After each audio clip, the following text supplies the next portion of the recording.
पर आकर के विराजमान हुए। 4 बजे से लेकर के बराबर मेरा साथ दे रहे हैं। ऐसे हमारे आदरणीय ऋषि राज जी जो कि प्रसिद्ध कथावाचक हैं और जयपुर से केवल आपसे मिलने के लिए, आपकी कथा में आने के लिए जयपुर से केवल 1-2 दिन के लिए आप प्रदान है। तो माननीय ऋषि राज जी, हमारे भक्तों को आप आशीर्वाद प्रदान करें। ओम श्यामां बुधा भमरविंद विशाल नेत्रम बंधूक पुष्प सदृशाधर पाणिपादम सीता सहाय मुदितं धृतचापबाणं रामं नमामि शिरसा रमणीयवेशम् रामं नमामि शिरसा रमणीयवेशम्।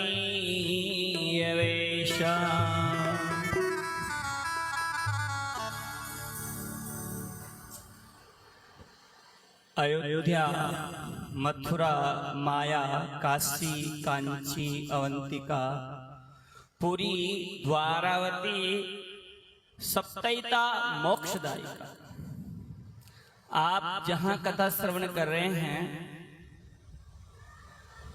ये सहज में प्राप्त अवसर नहीं है। ये आपके कई जन्म जन्मांतर के पुण्य उदय होने पर हरिद्वार जैसी पावन नगरी में आप संतों के मध्य में इनके दर्शन करते हुए और इस श्रीमद् भागवत की कथा का रसपान कर रहे हैं। कहा था कि सुनो भरत भावी प्रबल बिलख कहूं मुनिनाथ हानि लाभ जीवन मरण जस अप जस विधिहा। 6 चीजें ठाकुर जी ने किसी को दी नहीं है और यही भ्रम जो है अगर निकल गया तो फिर ये तेरा और मेरा ये सुख और दुख की जो बातें हैं सब व्यर्थ हो जाएगी। यही बात है कि ठाकुर जी ने 6 चीजें अपने पास रखी है। जैसे अभी प्रॉपर्टी वाले व्यवसाय करते हैं तो फ्रंट की सारी दुकानें या प्लाट खुद रख लेते हैं और कहते हैं ये तो सारा सामान बिक गया, अब पीछे वाले बाकी हैं और आगे का माल सब बिक्री हो गया, हमारा खुद के पास रख लेते हैं कि जब कोई अच्छा भाव आएगा तो इसको बेच देंगे, खुद के पास रख लेंगे। ये सब ठाकुर जी की इस व्यवस्थाओं से सीखा है और ये निश्चित है कि ठाकुर जी ने 6 चीजें अपने पास में रखी है, हानि लाभ जीवन मरण यश और अपयश। और इन 6 चीजों के लिए ही ज्यादा संघर्ष हो रहा है, सब कुछ इन्हीं के लिए संघर्षरत है और यही चीज समझ में नहीं आ रही है। इसलिए आपको समझना है सबको कि प्रकृति क्रियमाणानि गुण कर्माणि सर्वशः अहंकार विमुद्धात्मा कर्ता अहमिति मन्यते। प्रकृति में भगवान कह रहे हैं कि प्रकृति में जो कुछ घट रहा है वो गुण और कर्म वो सब मेरी इच्छा से चल रहे हैं। लेकिन फिर भी मूढ़ व्यक्ति, मूर्ख बहुत छोटा हो जाता है मूढ़ के सामने। मूढ़ व्यक्ति क्या समझता है कि ये कथा हमने करवाई, मूढ़ क्या समझता है कि महल मैंने बनाया, मूढ़ क्या समझता है सुंदर स्वरूप मेरा है, मूढ़ क्या समझता है कि इस परिवार घर घराने मेरे हैं, मूढ़ क्या समझता है कि दुकान ये दौलत ये पुत्र ये प्रतिष्ठा ये पद मान ये सब मेरे हैं। ये केवल भ्रम है। एक बुद्धि होती है, एक विवेक होता है। बुद्धि सबके पास है लेकिन बुद्धि विवेक का कार्य नहीं कर सकती। क्यों? बुद्धि क्या होती है, वो अच्छे और बुरे का निर्णय नहीं कर पाती है। बुद्धि चोर में भी होती है, मौका देख करके चोरी कर लेगा। आपका 500 का नोट गिर गया, पीछे पीछे चल रहा है, उठा लेगा। लेकिन जिसमें विवेक होगा वो उसको रोक देगा कि नोट मेरा नहीं है, आगे वाले का गिरा है, तुरंत रोक उसको देगा। ये विवेक है। विवेक और बुद्धि में अंतर होता है। बुद्धि बुरे काम में भी लग जाती है तो अच्छे काम में भी लग जाती है, जबकि विवेक कभी बुरे काम में लगता ही नहीं। अगर लग गया तो फिर वो विवेक नहीं, वो बुद्धि के स्तर पर खड़ा है। इसलिए विवेक के लिए क्या करना पड़ेगा? विवेक के लिए आप सबको जानकारी है कि बिनु सत्संग विवेक न होई, राम कृपा बिन सुलभन सोई। रामा, बिना सत्संग के कभी भी विवेक नहीं आएगा। आप सोचें कि मैं हरिद्वार की किसी प्रसिद्ध दुकान से जाकर विवेक खरीद लूं, ऐसा संभव नहीं है, न भूतो न भविष्य। इसलिए कहते हैं विवेक प्राप्त करने के लिए आपको बार बार कथाओं में जाना पड़ेगा, बार बार सत्संग में जाना पड़ेगा। और एक विशेषता और समझा देता हूं मैं, जितने भी तीर्थ करते हो, जितने भी व्रत करते हो, जितने भी उद्यापन करते हो, जितने भी जप जाप करते हो, जितने भी कर्म धर्म अनुष्ठान करते हो, ये सब केवल मेरे ठाकुर जी के उस गर्भगृह में है घुसने मात्र की सीढ़ियां हैं, ये साधन है। ये सब क्यों किया जाता है? ये सब भगवान की कथा में रति करने के लिए किया जाता है। अगर आप प्रथम सोपान में ठाकुर जी कथाओं में आपकी रति हो गई, अनुराग हो गया, तो समझ लेना चाहिए आप सीढ़ियों पे नहीं खड़े, आप महल में प्रवेश कर गए भगवान। कथा में रुचि होना, कथा में रति होना, ये अंतिम मंजिल है, अंतिम सोपान है, अंतिम सीढ़ी है जहां से गृह में प्रवेश किया जाता है। और बार बार कथाओं में आना, मेरे ठाकुर जी के चरणार बिंदों में जाना है। और क्या होगा इन सब कथाओं से, सत्संग से? कहा इन सत्संग से क्या होगा? आपकी जो प्रभु प्रदत्त जो बुद्धि है वो विवेक में बदल जाएगी। और विवेक की प्राप्ति के लिए कथाओं में जाना कब संभव होगा? जब आप पर ठाकुर जी की कृपा होगी। बिनु सत्संग विवेक न होई, और राम कृपा बिन सुलभन सोई। जब तक ठाकुर जी की कृपा नहीं होगी तब तक ये चीज आपको मिलना संभव नहीं है। आप वहां से चलकर यहाँ आए हैं, यहाँ आने के बाद भी आप कमरों में नहीं सो करके कथा सुन रहे हैं, तो समझना चाहिए कि आप ठाकुर जी की विशेष कृपा के पात्र हैं।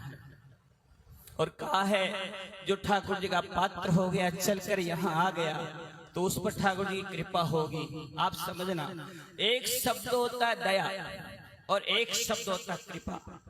दया और कृपा में अंतर होता है भगवान।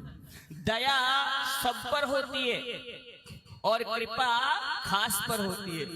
दया होती है, बरसात बरस रही है, आपका भी खेत है, बगल वाले का भी खेत है, चाहे वो बहुत बड़ा दुष्ट हो, उसके खेत में वर्षा बरसती है। ये ठाकुर जी की दया है, क्योंकि ठाकुर जी का स्वभाव ही दया स्वरूप है। वो करुणा निधान है, वो कभी करुणा के अलावा उनमें कभी ऐसा आता ही नहीं है, कभी उस पर कोई प्रकार से वो कष्ट दें किसी को, उसका स्वभाव नहीं मेरे गोविंद का। उनका स्वभाव ही दयामय है, वो करुणा की सागर है, वो करुणा निधान है, कभी उनको ऐसा होता ही नहीं है। तो ये दया उनका स्वभाव है भगवान। और स्वभाव कोई भी व्यक्ति का जो आज बना है, ये कई जन्म जन्मांतर के कर्मों से निर्मित है। आप कथा में आ रहे हो, ये एक जन्म की पूंजी नहीं है भगवान, न जाने कितने जन्मों में आपने अच्छी सुकृत्य किए होंगे। इसलिए आप इस जन्म में भगवान की कथा सुनकर के कृतकृत्य होना चाहते हैं। कृतकृत्य शब्द का अर्थ भी मैं आपको समझाने की कोशिश करूंगा। कृतकृत्य का अर्थ होता है जिसके बाद कोई शेष न रह जाए, वो कृतकृत्य होता है। हम बोलते हैं सहजता में मैं कृतकृत्य हो गया। कृतकृत्य होने का अर्थ है कि आप अब किसी चीज को पाने की लालसा आप में बची हुई नहीं है। इसलिए कहते हैं भगवान की कृपा सत्संग से प्राप्त होगी। और सत्संग कब मिलेगा? जब ठाकुर जी की आप पर कृपा हो जाएगी। तो कृपा होने पर क्या होगा? कृपा होने पर पात्रता आ जाएगी। अभी चर्चा चलती नहीं, ज्ञानेन सदृशम धनम, ज्ञान से बढ़कर कोई धन नहीं है। आप कहीं भी कुछ भी कर लीजिए, जब तक आप किसी का ज्ञान प्राप्त नहीं करोगे तो आप न योग कर सकते, न भोग कर सकते हैं, न आप भक्ति कर सकते हैं। किसी भी स्थिति में आप नहीं पहुंच पाएंगे, क्योंकि हर चीज को जानने के लिए पहले ज्ञान आवश्यक है। अब ज्ञान प्राप्त करने के बाद आप अहंकार रूपी चीज पर चले जाएंगे तो हो सकता है आपका पतन हो जाए। क्यों? ये चीज इस तरह की है कि अभाव तो स्वभाव तो प्रभाव। व्यक्ति अभाव में जो भगवान का भक्त बनता है उसमें लगता है तो धीरे धीरे वो प्रभावी हो जाता है। और प्रभावी होने के बाद जो अभाव वाला स्वभाव रहेगा तो प्रभावी बना रहेगा। अगर उसने प्रभावी होने के बाद जो अभाव का स्वभाव था जिसे प्रभावी बना उसको छोड़ करके अभिमान के उस पर चला जाएगा तो फिर से वही चक्र है, वो अभाव में आ जाएगा। इसलिए अभाव में जो स्वभाव हमने प्रभावी बनाया है उस प्रभावी स्वभाव को बनाने के लिए कभी भी व्यक्ति में किसी भी कृत्य का अपना पद हो, चाहे अपनी प्रतिष्ठा हो, चाहे अपना धन हो, चाहे अपना पुत्र हो, चाहे अपना कुटुंब हो, चाहे अपना वाहन हो, उसका अभिमान आप में नहीं आना चाहिए। तो इसलिए निश्चित समझना चाहिए कि अभिमान उस व्यक्ति को गिरा देता है। इसलिए हर व्यक्ति को विचार करके यही सोचना है कि जो कुछ इस संसार में हो रहा है, जो घटित हो रहा है, उसके सारे नियंता मेरे ठाकुर जी हैं। अगर हम इसको कुछ अपना मानते हैं तो ये हमारी सबसे बड़ी भूल है। और कहते हैं इस भ्रम को निकालने के लिए ही ये संतों की कथाएं, ये ग्रंथों की चर्चाएं, ये महंतों के वाक्य हैं जो हम सुनते हैं। इसलिए कहते हैं इन सबसे क्या हो जाएगा। हम 7 दिन या कथा श्रवण कर रहे हैं, लोग आनंद ले रहे हैं, घर में कथा सुन रहे हैं, घर में टीवी है, वहां भी बड़े बड़े संत कथा करते हैं, हम वहां भी कथा सुन सकते हैं। वहां बहुत आनंद से सोफे पे बैठते हैं, कभी लेट जाते हैं, कभी पैर खड़ा कर देते हैं, कभी चाय आ जाती है, कभी सबको बातचीत कर लेते हैं, उठ के छोटा मोटा काम भी कर लेते हैं, उठ के फोन भी सुन लेते हैं। लेकिन बंधुओं उसमें इसमें बहुत अंतर है। आप टीवी में कथा सुनेंगे भगवान, वहाँ बरसात बरसती है, वहीं गंगा मैया बहती हुई नजर आती है, क्या उसमें आप स्नान कर सकते हैं? आप गंगा में स्नान नहीं कर सकते। वो बरसने वाली बरसात आपको भिगो नहीं पाएगी। बस यही अंतर है कि जब तक आप भगवान की इस कथा के सन्मुख आ जाएंगे तो एक चाबी और है इसकी। वो कहते हैं कि यहाँ आने के बाद चाबियां बांटी जाती है, हर पल कोई कोई चाबी किसी भी पल निकल जाती है। और वो चाबी क्या है कि सन्मुख होए जीवे मोही जब ही, अर जन्म कोटि अघना सही तब ही। आप यहाँ आकर बैठ गए ठाकुर जी के सामने, आप नित्य मंदिर जाते हैं ठाकुर जी के सामने, आप अपने माता पिता के सामने जाके झुककर प्रणाम करते तो सामने हो गया। तो कहते जो मेरे सन्मुख आ जाता है तो उसको कुछ करने की जरूरत नहीं है, करोड़ जन्म के पाप मैं उसको नष्ट कर देता हूँ। भगवान के सामने जाने से करोड़ जन्म के पाप नष्ट हो जाएंगे।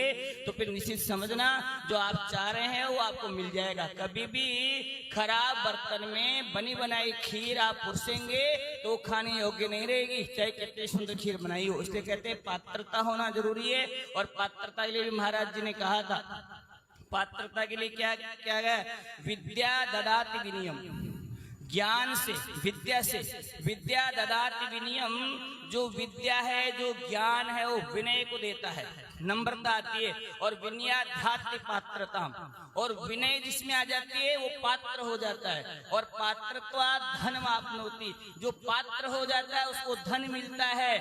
और फिर धन मिलने के बाद जरा विचार करने का विषय आ जाता है, धनात् धर्म।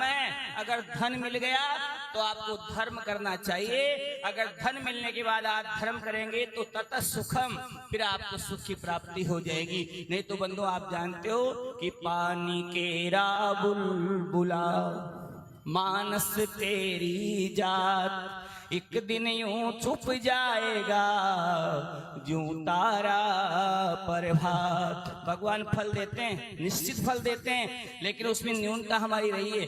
कर्मा ज्यादा पुरानी नहीं है, मीरा ज्यादा पुरानी नहीं है, कोई नरसी ज्यादा पुरानी नहीं है, कोई पीपा ज्यादा पुरानी नहीं है, कोई तुलसी ज्यादा पुरानी नहीं है, कोई सूरदास ज्यादा पुरानी नहीं है, कोई शरणानंद जी महाराज ज्यादा पुरानी नहीं है, कोई स्वामी श्री राम सुखदास जी महाराज ज्यादा पुराने नहीं है। लेकिन आप विचार करना, पात्रता होने पर ही सब कुछ मिल जाती है। कहा ठाकुर जी कृपा करते हैं कब, जब आप में पात्रता होती है। कहा है उनकी करुणा में कोई, उनकी करुणा में कोई कमी है नहीं, पात्रता में हमारी कमी रह गई है।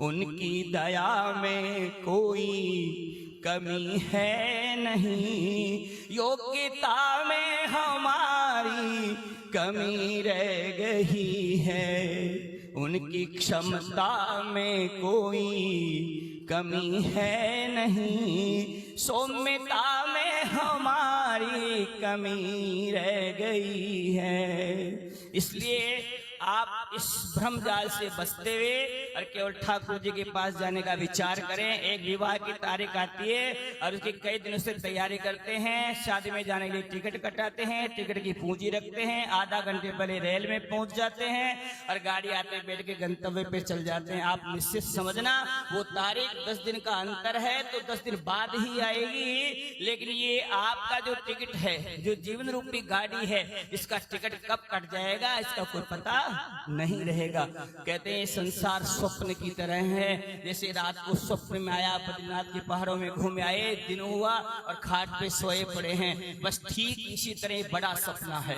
कि आपका जन्म हो गया, आप बड़े हो गए, विवाह हो गया, व्रत हो गए, बच्चे हो गए, यहाँ घूम रहे हैं। तो ये एक बहुत बड़ा सपना है, ये चल रहा है जब तक चल रहा है। जैसे नींद उछड़ जाने के बाद वो सपना बीच में टूट जाता है।